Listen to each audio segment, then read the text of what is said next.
Bonjour les amis et bienvenue dans ce nouveau podcast, chapitre 14 qui s'appelle Animation étouffée. Et dans ce chapitre, vous le verrez, nous parlerons de prolongation d'espérance de vie. Ne perdons pas de temps, c'est parti. En 1880, George Miller Bird a écrit son livre sur la neurasthénie intitulé Un traité pratique sur l'épuisement nerveux. Il fait une observation intrigante.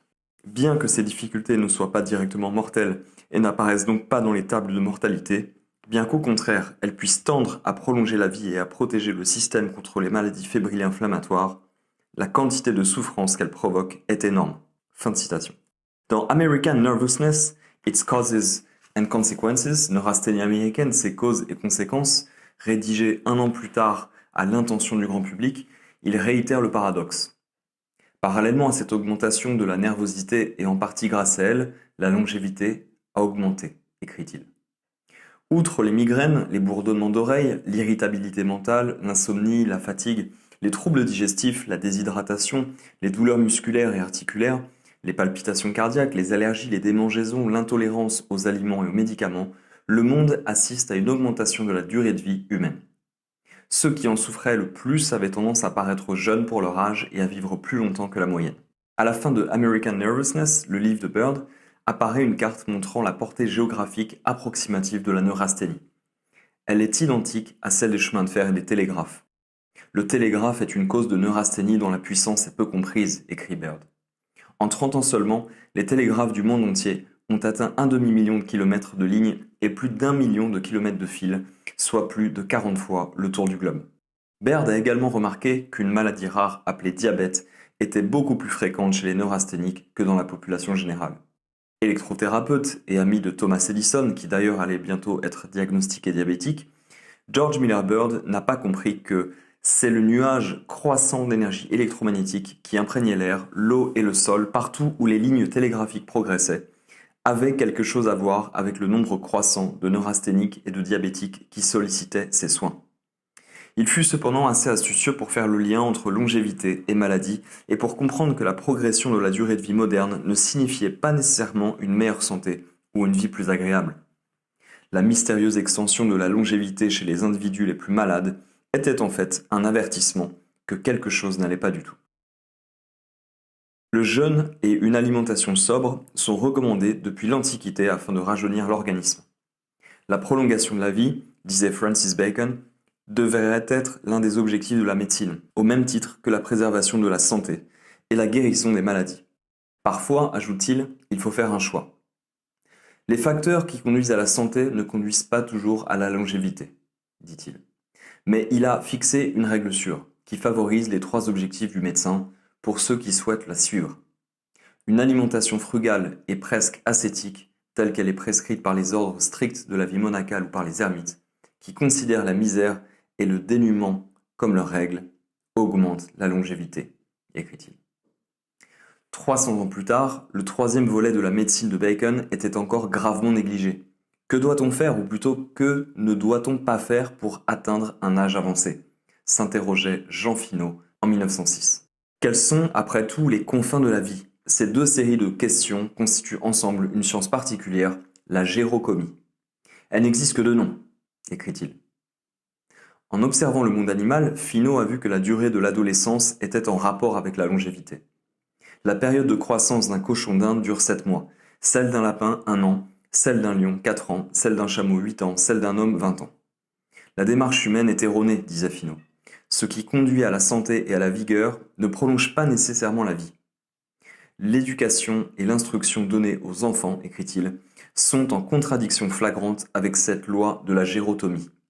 Tous nos efforts tendent vers l'avancement rapide de la maturité physique et intellectuelle. Et une méthode, suggérait-il, consisterait à restreindre son alimentation.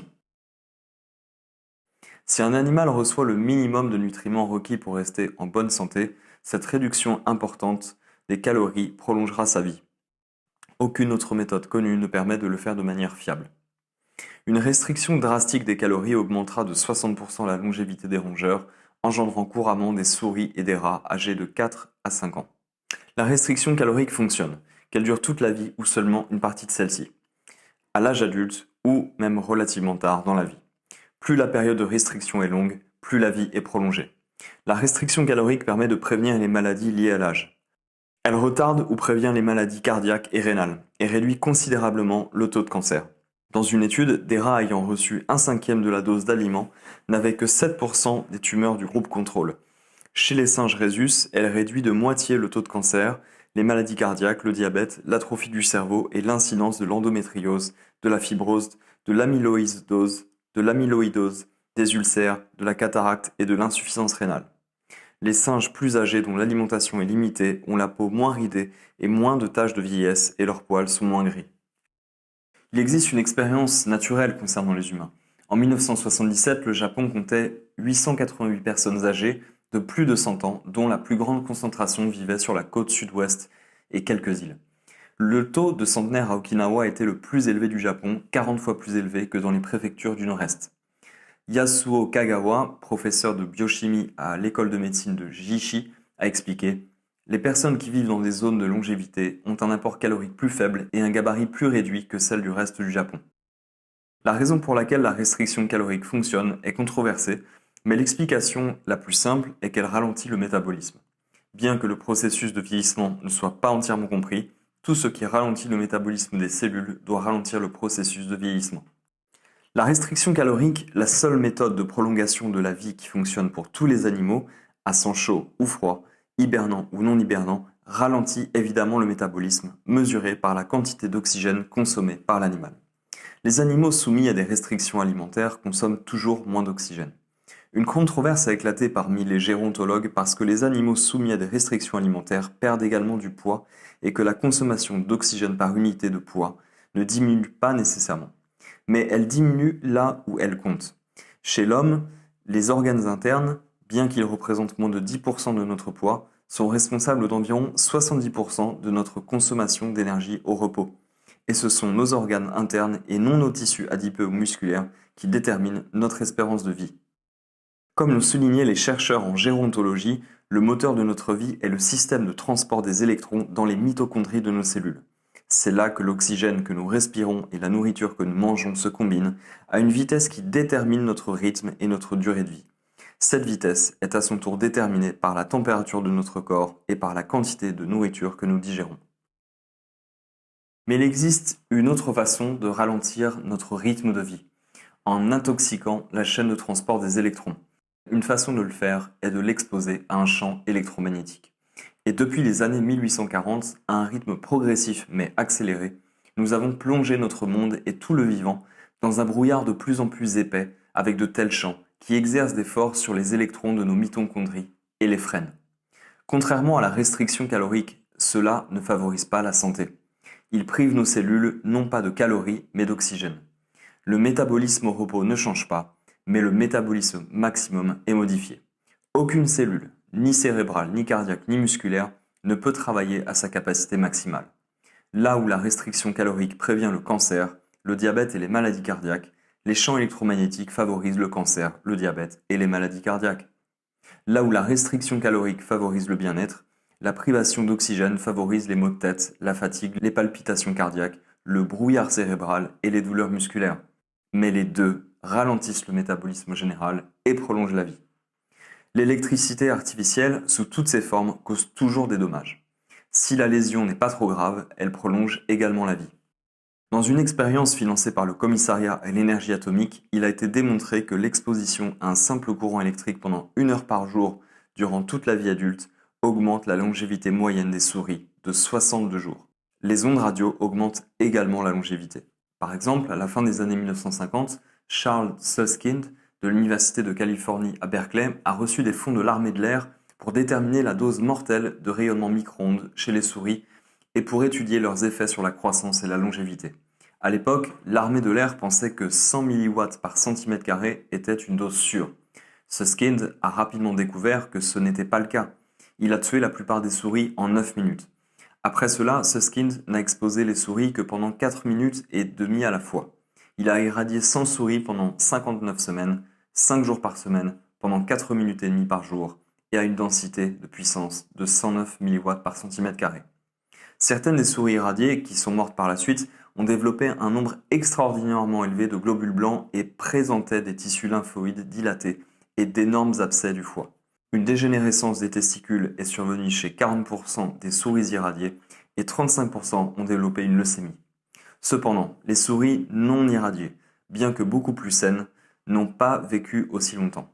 Au bout de 15 mois, la moitié des souris témoins étaient mortes, mais seulement 36% pour ce qui concerne les souris irradiées.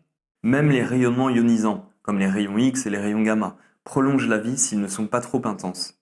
Tout, de la paramécie aux papillons de nuit en passant par les rats et les souris jusqu'aux cellules d'embryons humains, a vu sa durée de vie moyenne et ou maximale augmenter par l'exposition aux rayonnements ionisants. Lauren Carlson et Betty Jackson de l'école de médecine de l'Université de Washington ont rapporté que les rats exposés quotidiennement à des doses modérées de rayons gamma pendant 1 an ont vu leur vie prolongée en moyenne de 50%, mais ont souffert d'une augmentation significative de tumeurs. Leur consommation d'oxygène a été réduite d'1 tiers. La médecine moderne peut s'attribuer une partie, mais pas la totalité du mérite de l'augmentation de la longévité moyenne humaine moderne.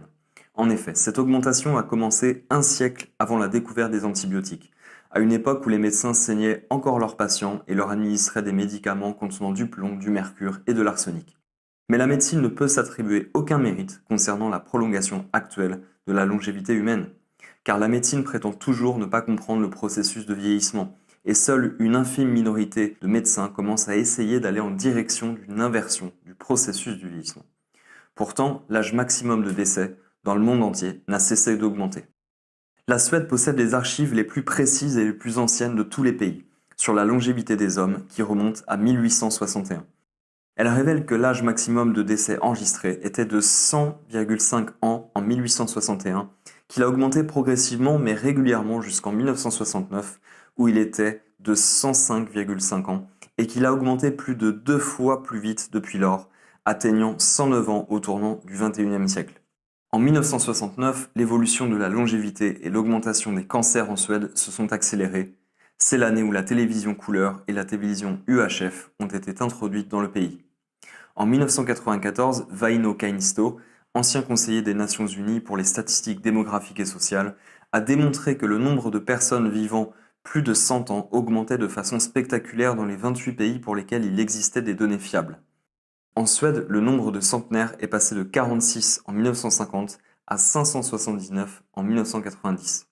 Au cours de la même période, le nombre de centenaires est passé de 17 à 325 au Danemark, de 4 à 141 en Finlande, de 265 à 4042 en Angleterre et au Pays de Galles, de 198 à 3853 en France, de 53 à 2528 en Allemagne de l'Ouest, de 104 à 2047 en Italie, de 126 à 3126 au Japon, de 14 à 196 en Nouvelle-Zélande. Dans tous ces pays, le nombre de centenaires, qui double à peu près tous les 10 ans, a largement devancé l'augmentation de la population. Même à Okinawa, connu depuis longtemps pour sa longévité, il n'y avait qu'une seule personne là-bas de plus de 100 ans en 1960. Dans l'ensemble du Japon, noté Kagawa en 1978, le nombre de centenaires masculins avait quadruplé en 25 ans seulement, tandis que le nombre de centenaires féminins avait sextuplé. Et pourtant, il a observé, chez les Japonais d'âge moyen, un quasi-doublement des taux de cancer du sein et du côlon, un triplement des cancers du poumon, une augmentation de 40% des maladies cardiaques et une hausse de 80% des diabètes. Une espérance de vie plus longue, mais une augmentation des maladies, dit-il. L'explication de ces deux phénomènes est l'électricité qui voyage à travers les fils aussi bien que par la terre, qui irradie à travers l'air aussi bien que par les eaux. Nous sommes tous, dans une mesure qui s'est intensifiée depuis 160 ans, dans un état modérément étouffé. Nous vivons plus longtemps, mais nous sommes moins vivants que nos ancêtres. Voilà les amis pour ce chapitre 14, très intéressant. Je l'ai abrégé, bien sûr, parce qu'il y a beaucoup de données, beaucoup de chiffres, et je ne veux pas rendre ça trop indigeste. Il en sera de même pour le prochain chapitre, qui sera intitulé « Vous voulez dire que vous pouvez entendre l'électricité ?» chapitre 15. Et là c'est pareil, je réduirai au maximum la longueur du chapitre, puisqu'il y a beaucoup de données assez techniques, et beaucoup de chiffres, donc j'essaierai au maximum de synthétiser. Et puis ensuite, il nous restera le chapitre 16 et enfin le chapitre 17. Et puis, nous serons à la fin de ce livre. Voilà. N'hésitez pas évidemment à vous le procurer, je vous le dis tout le temps, lisez par vous-même. ce livre incroyable et décisif pour nous et les générations à venir. Voilà, bonne journée, bonne soirée et merci de votre écoute. Salut!